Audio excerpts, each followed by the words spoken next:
À l'aube du XXe siècle, une femme reçoit 2 prix Nobel. 20 ans plus tôt, Maria Skłodowska, une jeune Polonaise animée d'une volonté à toute épreuve, a gagné Paris, défié les mentalités de son temps et réalisé son rêve, se consacrer à la science. Je crois que les aptitudes exigées par une véritable vocation scientifique sont une chose infiniment précieuse et délicate. Un trésor rare qu'il est criminel et absurde de laisser perdre et sur lequel il faut veiller avec sollicitude afin de lui donner toute chance d'éclosion. Marie Curie, pionnière de génie, deviendra la première femme scientifique reconnue de l'épopée des temps modernes. Mais sa vie n'a cessé d'être romancée. Au fil du temps, un mythe s'est créé, effaçant peu à peu la singularité d'un destin exceptionnel.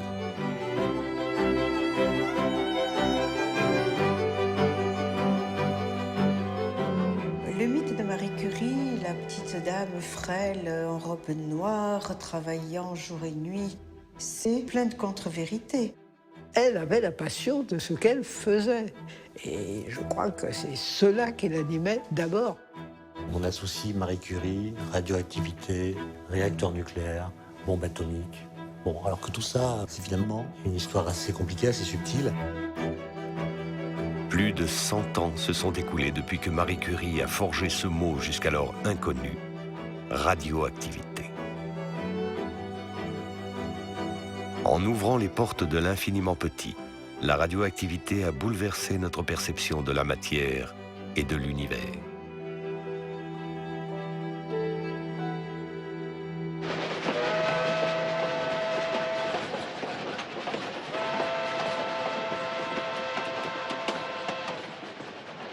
Il est un épisode qui illustre mieux que tout autre le tempérament de Marie Curie.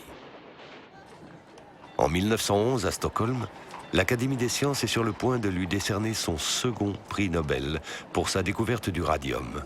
Mais Marie Curie fait depuis plusieurs mois en France l'objet d'une campagne calomnieuse, orchestrée par la presse conservatrice et largement relayée par la presse européenne. À l'Académie Nobel qui lui suggère de ne pas venir chercher son prix par peur du scandale, elle répond fermement. Je dois agir selon ma conviction. J'estime qu'il n'y a aucun rapport entre mon travail scientifique et les faits de vie privée que l'on prétend invoquer contre moi dans des publications de bas étage. Quand vous recevrez cette lettre, j'aurai pris mes dispositions pour être à Stockholm au moment de la cérémonie. Marie Curie a forcé le destin et le royaume de Suède l'honorera avec faste. « 7 novembre 1867. Naissance de Maria Skłodowska dans une Pologne asservie, démembrée par ses puissants voisins prussiens, autrichiens, russes. Maria, la cadette, reçoit avec ses sœurs et son frère une solide éducation, ouverte sur le monde des lettres et des sciences. Ayant brillamment achevé ses études secondaires, elle se sent attirée par une nouvelle conception du monde qui se répand en Europe, le positivisme. Une philosophie où science, progrès, humanisme sont intimement liés. Maria se joint à de petits groupes clandestins d'étudiants au risque d'être jetée en prison. Toute cette jeunesse essaye de reconstruire ou de préparer la renaissance de la Pologne, eh bien, en s'éduquant, en mettant l'éducation au centre de tout. Et dans l'éducation scientifique doit tenir une grande place. Maria veut s'engager dans des études supérieures, mais les bancs de l'université sont interdits aux femmes. Elle imagine alors un pacte audacieux avec sa sœur Bronia. Je décidai que je quitterais Varsovie pour me placer comme institutrice dans une famille en province. Logée et nourrie, je pouvais économiser jusqu'à 400 roubles par an. Il était bien naturel que l'aînée parte la première à Paris pour suivre des études. Nous gardions l'espoir que je puisse un jour la rejoindre. À 18 ans, Maria rejoint la famille Zorawski, des propriétaires terriens, à Stuczki, dans le nord-est de la Pologne.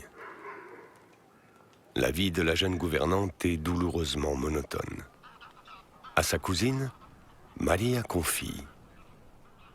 Ma chère Henriette, je suis tombée dans une mélancolie noire, car nos compagnons de chaque jour sont d'affreux vents d'ouest, agrémentés de pluie, d'inondations et de boue.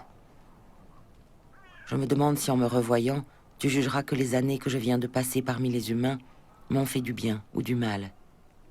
Il y a eu des moments que je compterai certainement parmi les plus cruels de ma vie.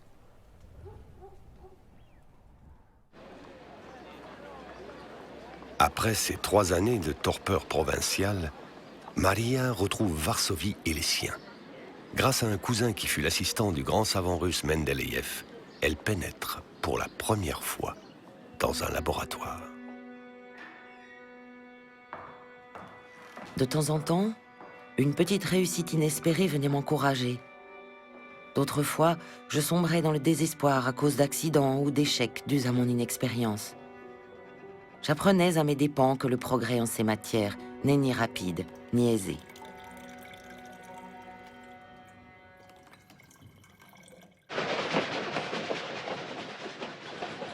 À l'automne 1891, Maria est prête pour le grand départ. À 24 ans, elle peut enfin retrouver sa sœur Bronia à Paris. Quittant une Pologne où les libertés fondamentales sont bafouées, Maria s'immerge dans la vie parisienne. Elle touche enfin l'objet de tous ses rêves et de tous ses espoirs, la France de la République, rayonnant de tous ses feux intellectuels.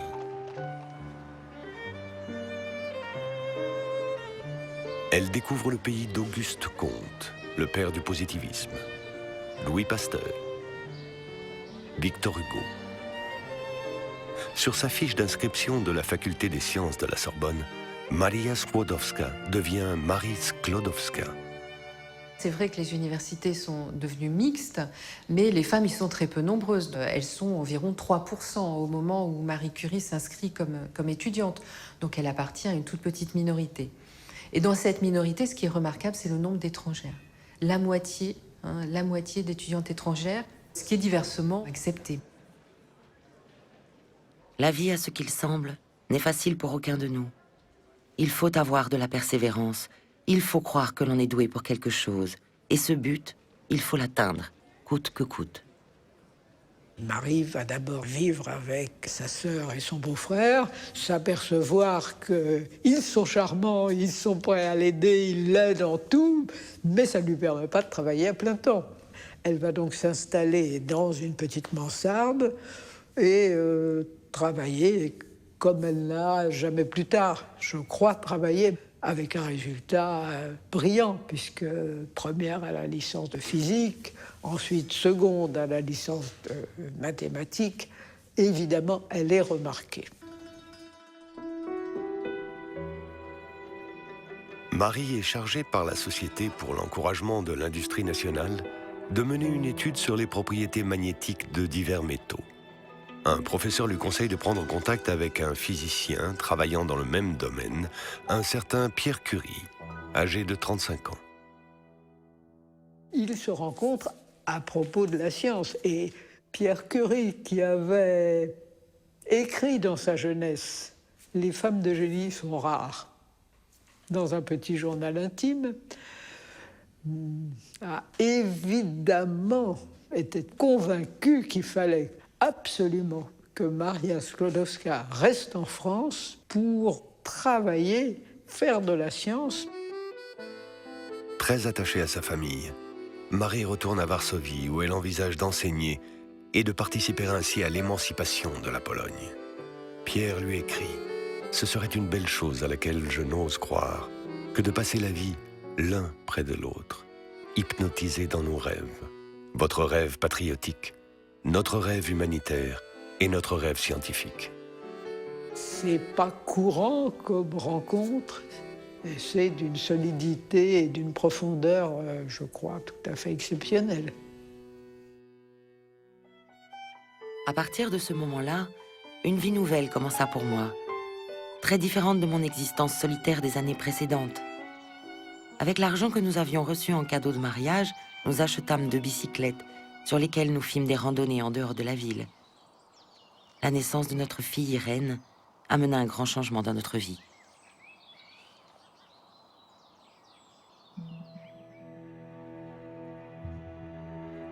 En 1895, dans un laboratoire allemand, un événement capital se produit. Le physicien Wilhelm Röntgen découvre les rayons X. Un an plus tard, en France, Henri Becquerel observe qu'une plaque photographique mise en contact avec des sels d'uranium est impressionnée sans avoir été exposée à la lumière du soleil.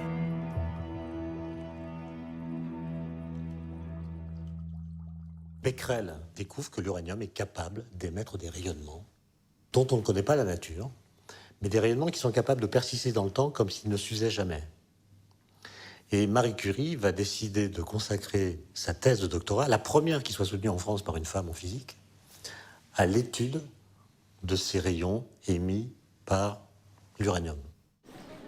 5 ans après son arrivée à Paris, l'étudiante émérite relève le défi et se lance dans l'exploration de ces mystérieux rayonnements. Elle obtient du directeur de l'école de physique et de chimie industrielle la mise à disposition d'un atelier vitré, équipé de quelques tables usées, d'un vieux poêle en fonte et d'un tableau noir. Au Muséum d'histoire naturelle, à quelques pas de son laboratoire de fortune, elle se procure un grand nombre de métaux, sels, oxydes et minéraux pour en mesurer les rayonnements. Mais la physicienne en herbe ne dispose pas d'une méthode scientifique éprouvée. Il faut une méthode quantitative d'étude de ces mystérieux rayonnements extrêmement faibles. L'uranium émet des rayonnements extrêmement faibles, spontanément, ce qui est extraordinaire, mais extrêmement faibles. Les découvertes de Pierre et Jacques Curie sur les très faibles charges électriques émises par le quartz et qui seront utilisées plus tard dans les sonars et les montres électroniques vont être déterminantes dans l'étude des rayonnements de l'uranium.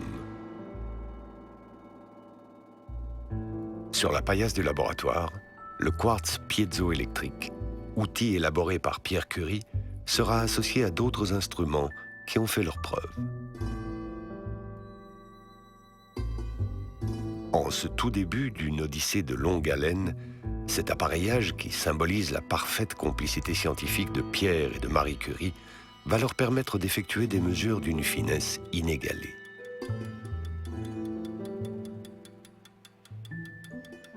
Le courant électrique, c'est 10 puissance moins 14 ampères, 10 puissance moins 13 ampères. Autrement dit, ils sont capables, avec des moyens qui nous semblent rudimentaires, d'extraire des données d'une précision incroyable.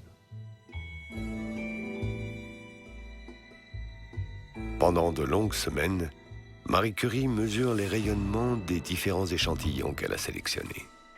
Les composés de l'uranium étudiés sont actifs, mais un minerai en particulier, la pêche blinde, l'est beaucoup plus que tous les autres. La pêche blinde, un minerai contenant de l'uranium servant traditionnellement à colorer le cristal, émet des rayonnements beaucoup plus puissants que ceux de l'uranium seul. Ce résultat surprend Marie Curie. Contrôle des appareils, qu'est-ce qui se passe, etc. Elle se convainc que non, c'est comme ça. Et Pierre Curie, à ce moment-là, est déjà en train de basculer en disant il y a derrière un phénomène tellement important qu'il faut qu'on s'y mette à deux. Mais c'est Marie seule qui va publier la première note au compte-rendu de l'Académie des sciences, avec cette phrase « Tout porte à croire » qu'il y a un autre élément beaucoup plus actif que l'uranium. Pierre Curie, savant reconnu, a tenu à ce que Marie signe seule ce premier exposé, bousculant ainsi les conventions d'une époque où l'idée qu'une femme puisse apporter un résultat en science était impensable. Il a été ensuite très difficile d'oublier que ce point de départ de toutes les découvertes, il est signé Marie Skłodowska-Curie. Avec Pierre, Marie cherche à isoler cette substance contenue dans la pêche blinde, élément chimique inconnu du tableau de Mendeleïev. Nous avons alors attaqué la pêche blinde par les acides et nous avons traité la liqueur obtenue par l'hydrogène sulfuré. Finalement, nous avons obtenu une substance dont l'activité est 400 fois plus grande que l'uranium. Nous croyons que la substance que nous avons retirée de la pêche blinde contient un métal non encore signalé. Si son existence se confirme, nous proposons de l'appeler polonium, du nom du pays d'origine de l'un de nous. Bientôt, Marie et Pierre Curie reçoivent le renfort de Gustave Bémont, un chimiste chevronné. Tous trois détectent que leurs échantillons contiennent quelque chose d'encore plus actif que le polonium. Ce nouvel élément chimique, au rayonnement 900 fois plus puissant que l'uranium, ils le baptisent radium.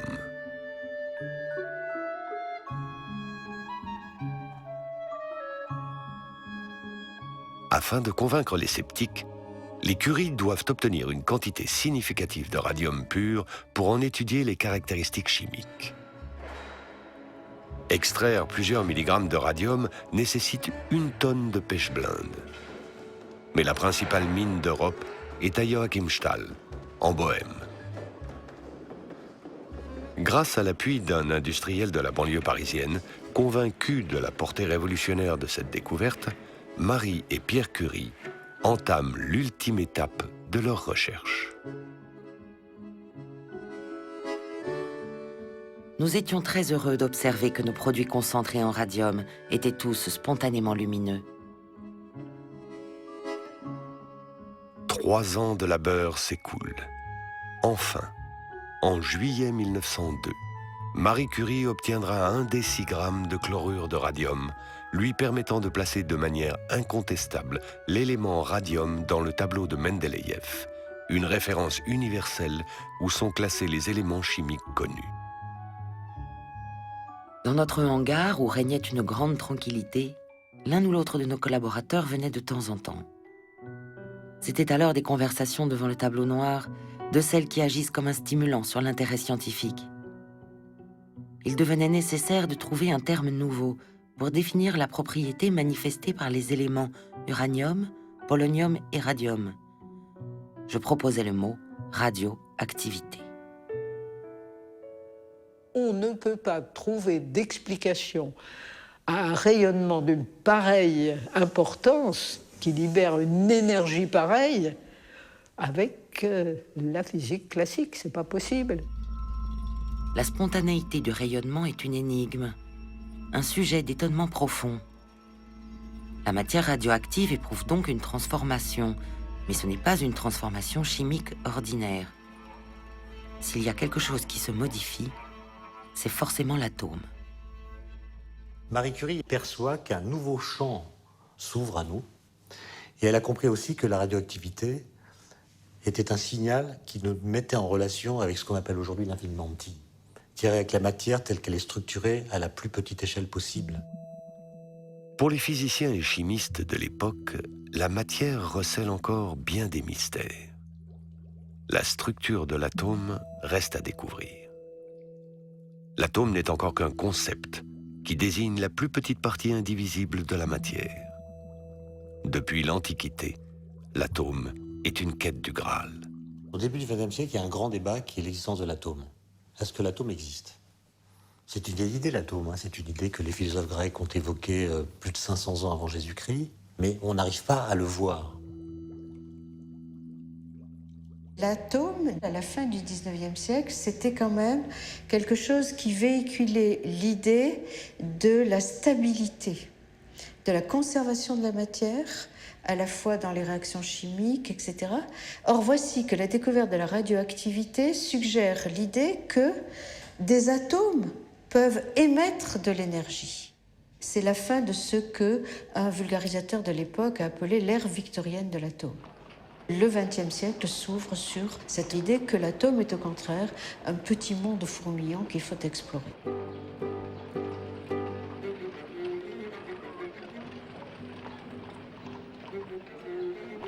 Un nouveau siècle a commencé, mais le temps de l'engouement du grand public pour la radioactivité n'est pas encore venu.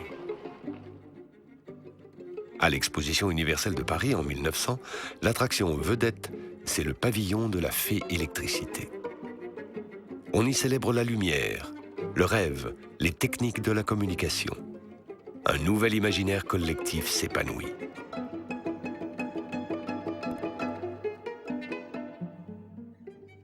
En ce tout début du siècle, Marie Curie est chargée de cours à l'École normale supérieure de jeunes filles de Sèvres. Elle achève bientôt sa thèse de doctorat, Recherche sur les substances radioactives, qui lui vaut la mention très honorable. En 1903, pour leur recherche sur les phénomènes radioactifs, Marie Curie, Pierre Curie et Henri Becquerel reçoivent le prix Nobel de physique. Le couple, si peu doué pour la vie mondaine, sort de l'anonymat. La célèbre danseuse Loie Fuller leur offre un spectacle privé et leur demande naïvement un costume phosphorescent au radium. Marie écrit à son frère Joseph. Nous sommes inondés de lettres, de visites de photographes, de journalistes. On voudrait pouvoir se cacher sous terre pour avoir la paix. Après avoir reporté leur voyage pendant plus d'1 an, pour raison de santé, Pierre et Marie se rendent enfin à Stockholm pour recevoir leur prix Nobel. Pierre Curie conclut son discours officiel en ces termes. On peut concevoir encore que dans des mains criminelles, le radium puisse devenir très dangereux. L'exemple des découvertes de Nobel est caractéristique. Les explosifs puissants ont permis aux hommes de faire des travaux admirables. Ils sont aussi un moyen terrible de destruction entre les mains de grands criminels qui entraînent les peuples vers la guerre. Je suis de ceux qui pensent, avec Nobel, que l'humanité tirera plus de bien que de mal des découvertes nouvelles.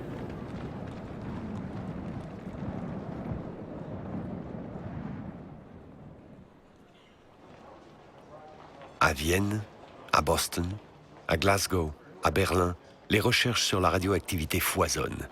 Des physiciens tels que le néo-zélandais Ernest Rutherford élucident peu à peu ce phénomène énigmatique. Le groupe de Rutherford, ça va être le groupe de loin le plus actif et c'est lui qui va apporter l'explication avec ce dit de la radioactivité. L'émission de rayonnement est due au fait qu'un élément chimique se transforme en un autre élément chimique, chose impensable qui pourrait faire croire à de l'alchimie. Ça avait même été une boutade de Rutherford, disant on va nous prendre pour des alchimistes. Les travaux de Marie et Pierre Curie ont ouvert un nouveau territoire, au croisement de la physique et de la chimie. Le fait de dire que c'est des recherches de physique ou que c'est des recherches en chimie est assez délicat à trancher. Surtout quand on se remet dans les connaissances de l'époque. Après coup, c'est facile de dire voilà ce qu'est de la chimie, voilà ce qu'est de la physique. Mais dans le contexte où il travaille, les choses sont entremêlées parce qu'on n'a pas assez de connaissances sur l'atome pour pouvoir caractériser les phénomènes dont il est le siège.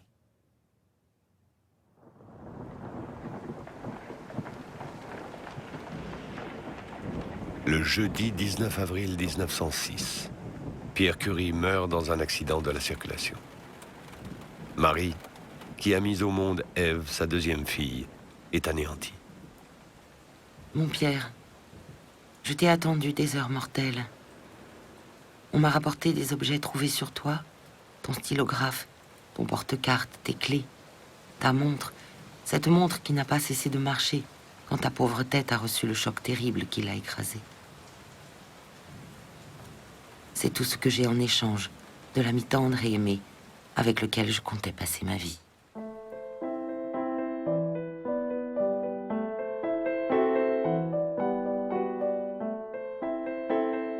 Quelques mois après ce drame, Marie Curie reprend l'enseignement de son défunt mari à la Sorbonne.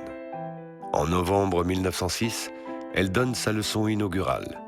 Elle est la première femme à professer en Sorbonne. Un journaliste ironise. Il a cette phrase, pensez donc, à partir du moment où une femme est autorisée à donner les cours d'enseignement supérieur aux étudiants des deux sexes, où sera la supériorité de l'homme mâle? Je vous le dis, bientôt les femmes deviendront des êtres humains. En 1910, avec l'aide du professeur André de Bierne, Marie Curie parvient à isoler 1 gramme de radium métal pur, 1 million de fois plus actif que l'uranium. Elle publie son traité de radioactivité, qui prend place parmi les ouvrages fondateurs de cette nouvelle science. 12 ans après la découverte du radium, Marie Curie, à 43 ans, est une des physiciennes les plus importantes de son temps. On l'encourage à postuler à l'Académie des sciences. Un journal ultra-conservateur interroge « Une femme peut-elle faire partie de cette vénérable institution ?» et exige des académiciens un vote patriotique en faveur d'Édouard Branly, l'un des inventeurs de la télégraphie sans fil. Édouard Branly l'emporte de 2 voix.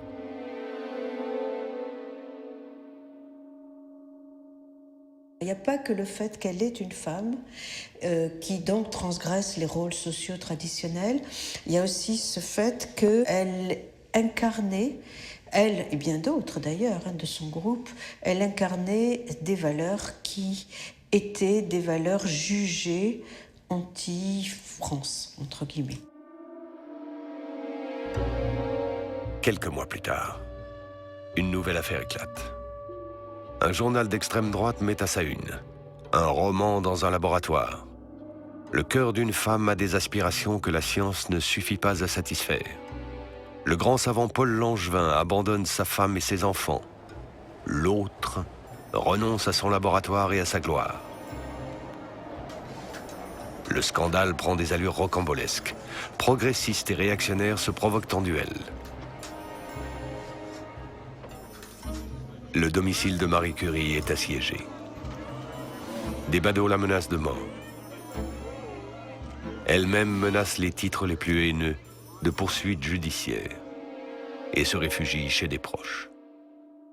Elle reste une femme atypique dans ce monde d'hommes, une étrangère, et elle est victime aussi des affrontements politiques très forts à cette époque. On n'est pas loin de l'affaire Dreyfus, on retrouve autour de Marie Curie des Dreyfusards, des libres penseurs, des hommes et des femmes très progressistes qui ont contre eux un camp clérical, conservateur, à tendance xénophobe.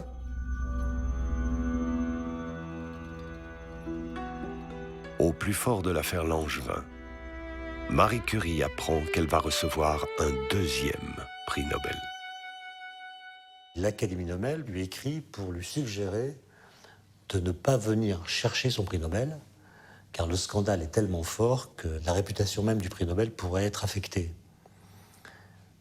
J'imagine que beaucoup de personnes, à la place de Marie Curie, auraient complètement craqué, mais elle non, elle écrit en disant qu'elle refuse de céder à la pression de la rue ou à la pression de la presse et va recueillir son prix Nobel à Stockholm en 1911.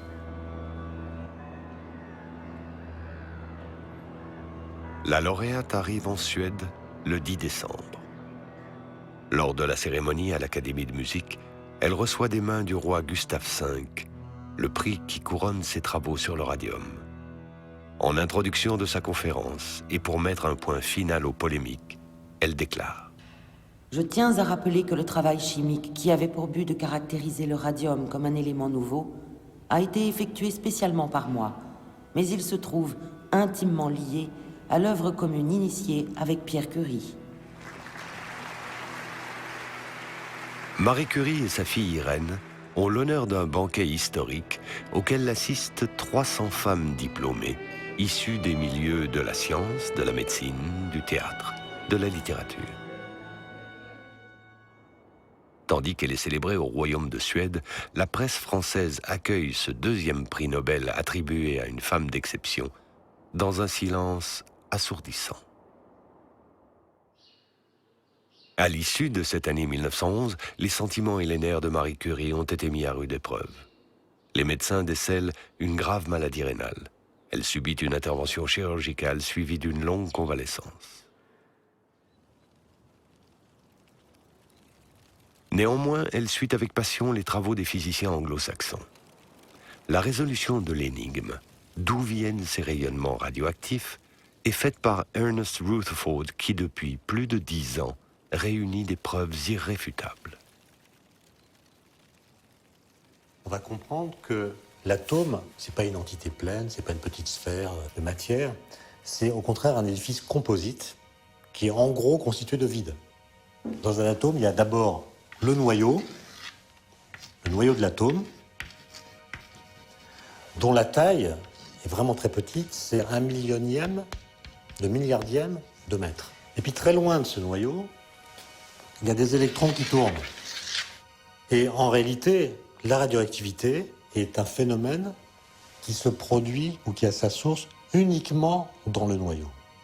C'est un phénomène physique et non pas chimique. Les phénomènes chimiques sont ceux qui mettent en jeu les électrons qui tournent autour du noyau dans l'atome. La radioactivité, c'est là que ça se passe, où il y a des forces nouvelles qui opèrent, les forces qu'on appelle les forces nucléaires.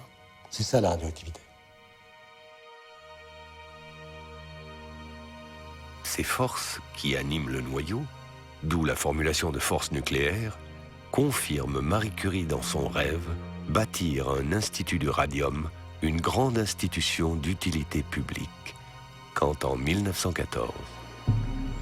Paris, dimanche 2 août. Mes chères filles, la mobilisation est commencée aujourd'hui. Nous ne communiquerons pas facilement, mais après quelques jours, je pourrai probablement vous revoir. Soyez courageuses et calmes. Paris est calme, malgré le chagrin des départs. Je vous embrasse tendrement. Irène, qui vient d'avoir 17 ans et passe les grandes vacances en Bretagne avec sa sœur, veut se rendre utile, regagner sans délai la capitale. En réponse, sa mère lui écrit. Si vous ne pouvez travailler pour le présent de la France, travaillez pour son avenir. Bien des gens manqueront, hélas, après cette guerre.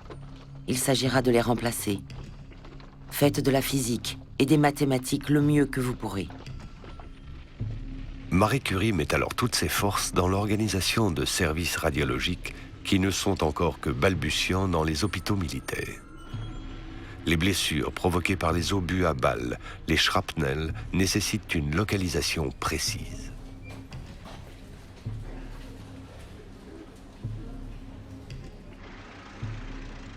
Je crée, avec l'aide de la Croix-Rouge, une première ambulance radiologique. C'était une simple voiture de tourisme adaptée au transport d'un appareil Röntgen complet, avec une dynamo qui était alimentée par le moteur de la voiture et qui fournissait l'électricité indispensable pour la production des rayons X. Puis, je montais 20 ambulances radiologiques à l'usage de l'armée. J'allais à Amiens, Calais, Dunkerque, Nancy, Lunéville, Belfort, Compiègne et Villers-Cotterêts. Les chirurgiens rencontrés se rendaient compte de l'utilité de l'examen radiologique, dont ils avaient rarement la moindre idée. Irène, animée du besoin impérieux de servir, a enfin rejoint sa mère. À peine âgée de 18 ans, elle se voit confier la responsabilité du service radiographique d'un hôpital anglo-belge, à quelques kilomètres du front. Elle s'engage dans l'union sacrée. Là, c'est un moment de parenthèse. On oublie les dissensions et ces Français d'origine étrangère qui sont prêts à donner leur sang, leur énergie pour la victoire. On les accepte volontiers. Donc l'inventivité de Marie Curie, son initiative avec les voitures radiologiques, c'est quelque chose de médiatisé, de valorisé. Donc là, le ton a changé par rapport à 1911. Malgré l'engagement remarquable de ces services de santé, qui ont pratiqué plus d'1 million d'examens préopératoires et permis de sauver des milliers de vies, Marie Curie ne cessera d'être hantée par ces 4 années d'hécatombe. Pour haïr l'idée même de la guerre, il suffirait de voir une fois ce que j'ai vu si souvent pendant ces années. Des hommes et des garçons amenés dans les ambulances du front, dans un mélange de boue et de sang. Beaucoup d'entre eux étaient condamnés à une mort rapide, d'autres à des mois entiers de douleur et de souffrance.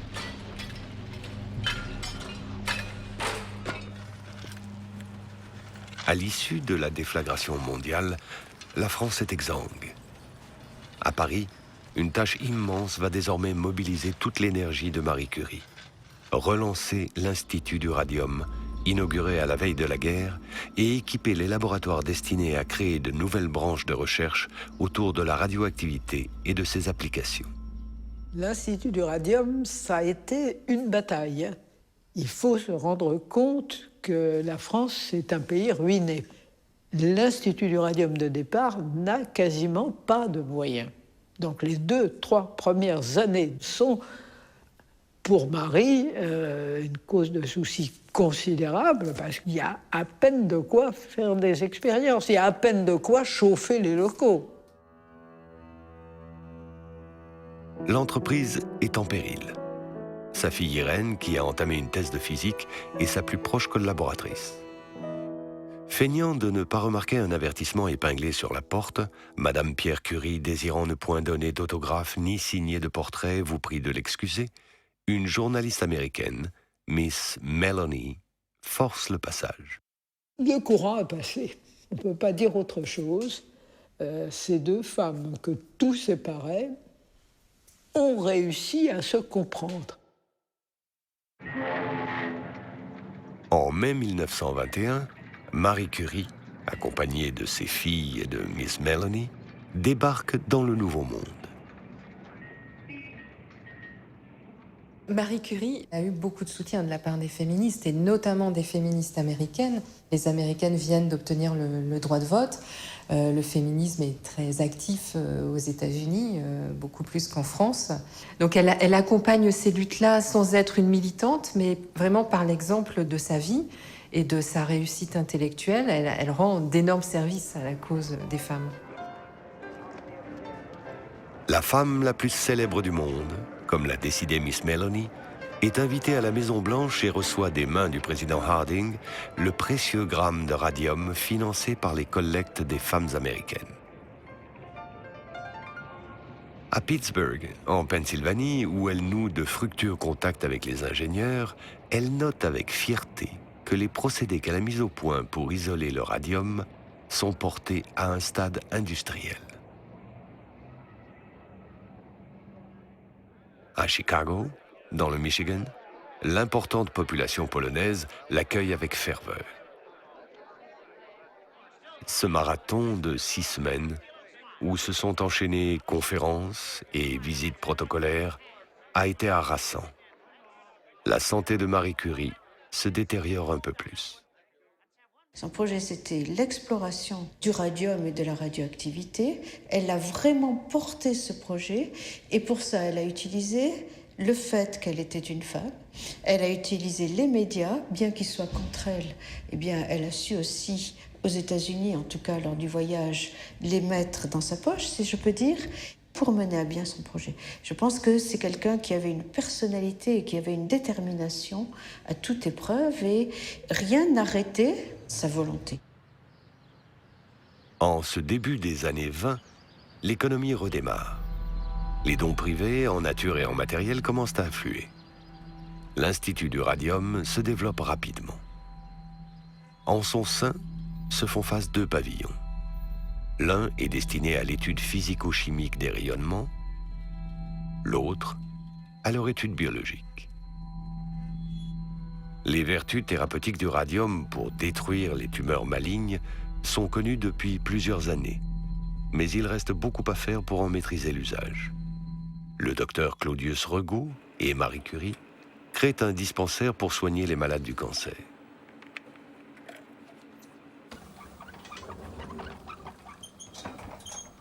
Bientôt, le département de radiothérapie enregistrera les premières guérisons. On comprendra combien m'était chère l'idée que notre découverte était devenue un bienfait pour l'humanité. En raison non seulement de sa grande valeur scientifique, mais aussi de son pouvoir d'action efficace contre la souffrance humaine et contre cette terrible maladie.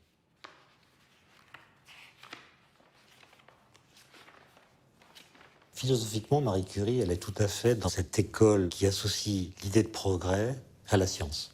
L'idée qu'il y a une sorte d'embrayage automatique entre toutes les formes de progrès, entre le progrès scientifique, le progrès technique, technologique, le progrès moral, et que la science va conduire l'humanité à s'émanciper de ces vieilles chaînes. Et du coup, elle a un rapport à la science qui est extrêmement enthousiaste et optimiste.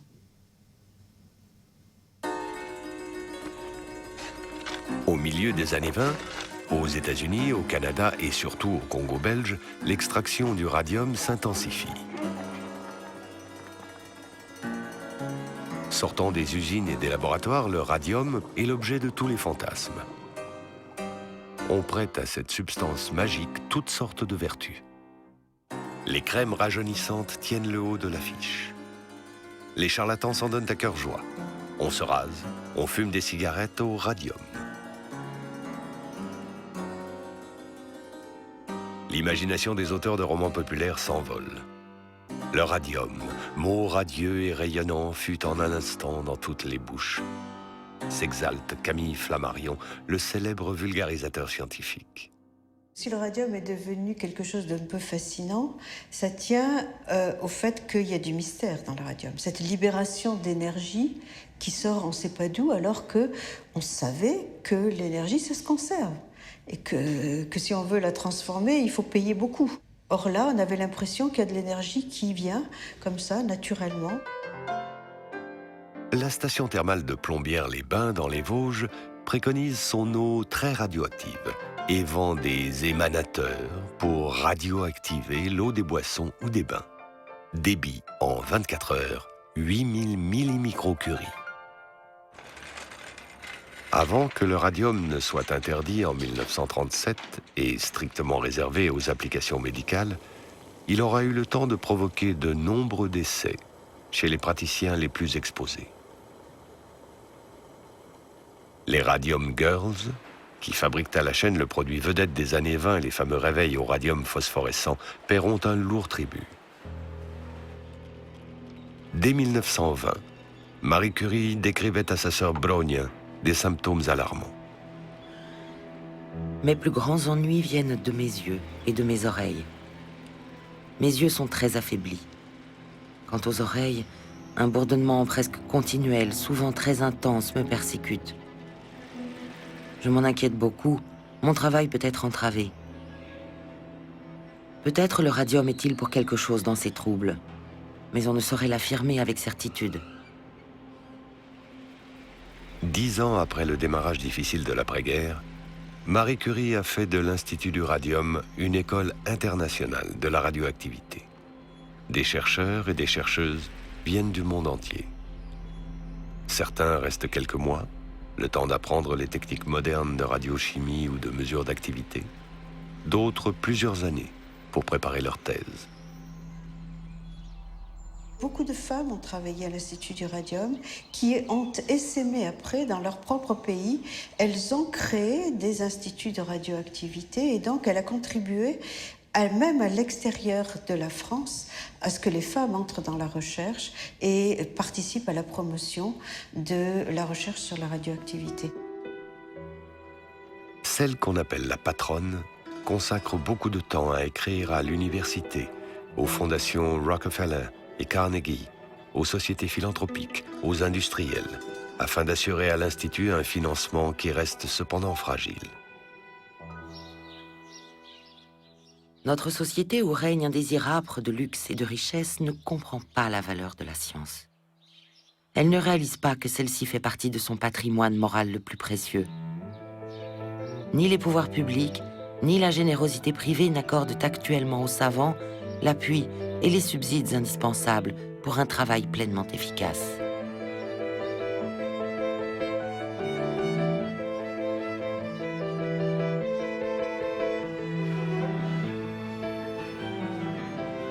Un de ses vœux les plus chers se réalise, l'inauguration de l'Institut du Radium de Varsovie. Malgré son aversion pour les réceptions officielles, elle voyage beaucoup. En Tchécoslovaquie, en Angleterre, en Espagne, au Brésil, en Italie. Au cours de ces déplacements qui l'épuisent, elle ne manque jamais d'écrire à ses filles. Je suis ahurie de la vie que je mène et incapable de vous dire quelque chose d'intelligent. Je me demande quel vice fondamental il y a dans l'organisation humaine pour que cette forme d'agitation soit, dans une certaine mesure, nécessaire. Mais ce qui n'est pas niable, c'est la sincérité de tous ceux qui font ces choses et leur conviction qu'il faut les faire.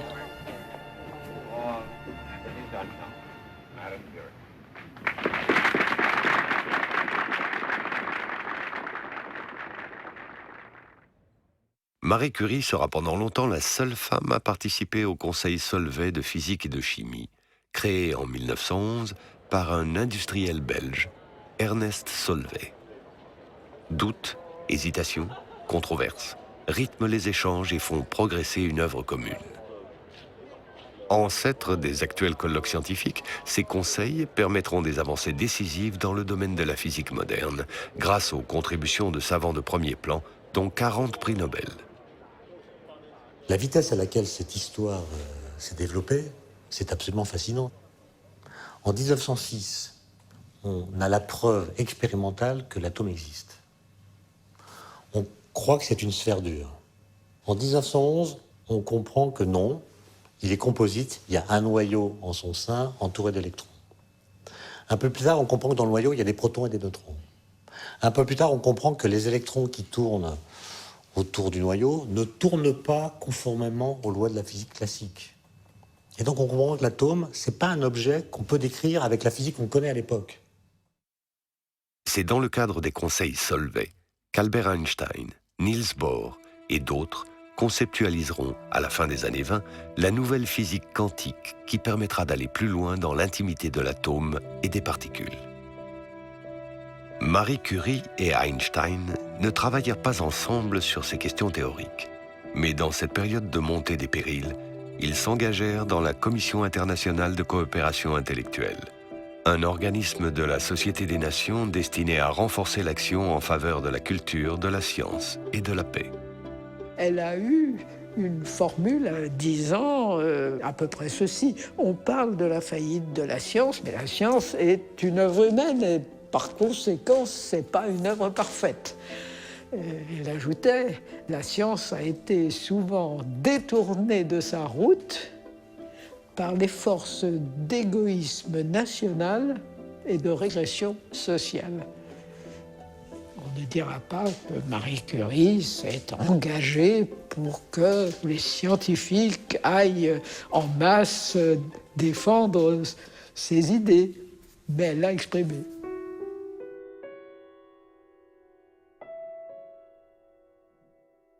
Le 29 juin 1934, Marie Curie est hospitalisée dans un état critique au sanatorium de Sanselmoos, face au Mont Blanc. Je suis de ceux qui pensent que la science a une grande beauté. Un savant dans son laboratoire n'est pas seulement un technicien, c'est aussi un enfant placé en face de phénomènes naturels qui l'impressionnent comme un conte de fées. Nous ne devons pas laisser croire que tout progrès scientifique se réduit à des mécanismes, des machines, des engrenages qui par ailleurs ont leur beauté propre.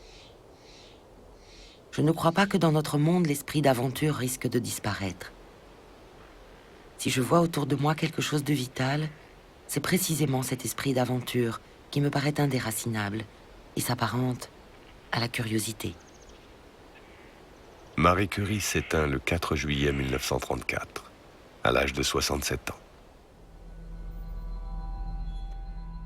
Sa dernière bataille, institutionnaliser la recherche, connaîtra un premier aboutissement avec la création en 1936 par le Front populaire d'un ministère de la Recherche qui sera confié à sa fille.